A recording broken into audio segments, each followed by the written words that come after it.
आज बात करेंगे उस मैच की जिसने सचिन तेंदुलकर को क्रिकेट का भगवान बना दिया था।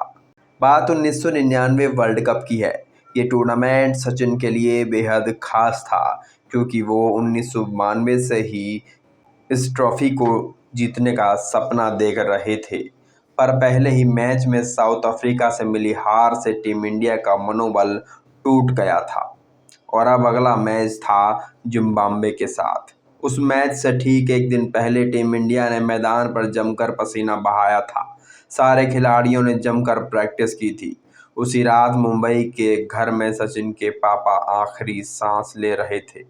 सचिन की वाइफ अपनी बेटी के साथ उन दिनों लंदन में रहती थी। उनके पास सचिन के बड़े भाई का फ़ोन कॉल आया। खबर मिली कि पिताजी अब नहीं रहे। जब अंजलि को ये खबर मिली तो उन्होंने तुरंत सचिन के मैनेजर को कॉल किया और कहा कि जब तक वो ना आ जाएं तब तक कोई भी कॉल सचिन के रूम में ट्रांसफ़र ना की जाए। कुछ देर के बाद सचिन के कमरे के दरवाजे पर किसी ने दस्तक दी। डोरबेल बजी। सचिन ने जब दरवाज़ा खोला तो वो हैरान रह गए।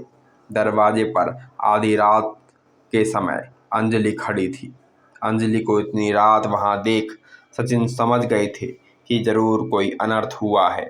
अंजलि रूम में गई और सचिन को बताया कि तुम्हारे पिताजी अब नहीं रहे, उन्हें हार्ट अटैक आया है और वो गुजर गए। पापा के निधन की बात सुनते ही सचिन के पैरों तले जमीन खिसक गई। उन्हें यकीन नहीं हो रहा था कि पापा चले गए। सचिन तुरंत फ्लाइट से मुंबई गए। घर जाकर पिता का अंतिम संस्कार किया। इधर अंतिम संस्कार हुआ और उधर बातें शुरू हो गई। सब कहने लगे कि सचिन को वापस लंदन जाकर वर्ल्ड कप खेलना चाहिए। सचिन ने बात मानी और वापस लंदन आ गए। वो आ तो गए थे, लेकिन उन्हें अपने पिता से जुड़ी हर छोटी से छोटी बात याद आ रही थी और सचिन अपने पिता को याद कर करके बार बार रो रहे थे। उधर सचिन मुंबई क्या गए, उनके पीछे टीम इंडिया जिम्बाब्वे जैसी टीम से भी मैच हार गई।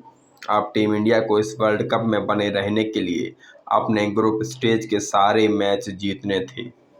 यही मौका था सचिन के पास भगवान बनने का। हर कोई यही सवाल कर रहा था कि क्या सचिन अगले केन्या के खिलाफ होने वाले अगले मुकाबले में खेलेंगे या नहीं। ऐसे में शुरू होता है मैच। सदागोपन रमेश और सौरव गांगुली ओपन करने आए।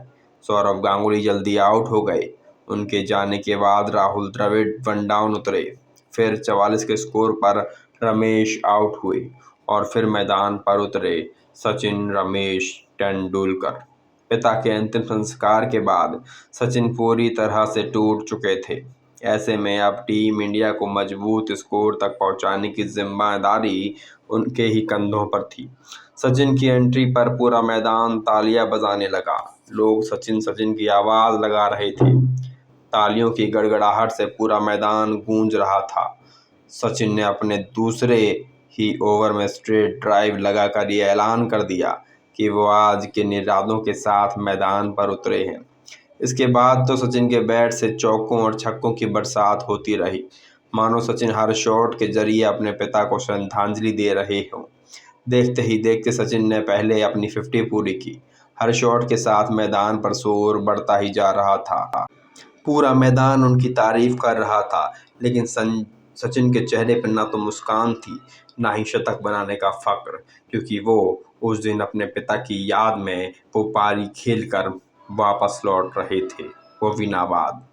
बहरहाल, अगर आपको ये कहानी अच्छी लगी हो तो हमारे चैनल को सब्सक्राइब करें, वीडियो को लाइक करें और कमेंट करना बिल्कुल ना भूलें। इस तरह की और वीडियोज़ के लिए देखते रहिए क्रिकेट कांड।